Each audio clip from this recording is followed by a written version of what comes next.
Ditën e nesërme është mirë me vazhdu me fasting. Me nis ditën me ujë, me limon edhe me të kastrave gjësyshe dhe me pi sa ma shumë. Bën mi atë qitë pak krip, për shkak se i merë mineralet, po ata që normal nuk kanë hipertension, s'kanë probleme me tension, mi marë mineralet e duhura që pak të një ditë tjetër me pas një lloj,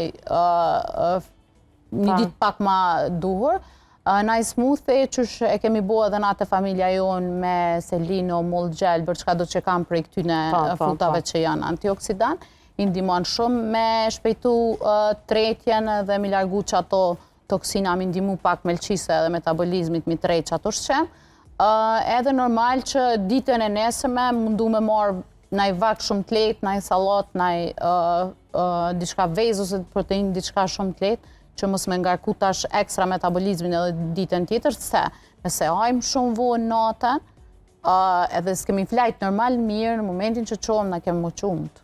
Unt. Se aktivizohet, më thënë rrinë, aktivizohet me nxesë edhe s'flenë, mjaftueshëm aktivizohet hormoni i urisë edhe gjithçysh që ti kime pas orek. Se këtu krejt, çka i thash deri tash, ndikojnë me rrit hormonin e ngopjes, edhe në ndihmon një farforme, mi ndihmu metabolizit mos mi qu ekstra dhe një ngarkesë. Nëse bëhet që ti shprehi çdo natë, atëherë normal që është mirë, se ka dikush që punon, ka punë, s'ka çare pa hungër, është mirë të paktën gjatë ditës me aktivitet fizik, edhe me pas vakte më të lehta po gjatë ditës.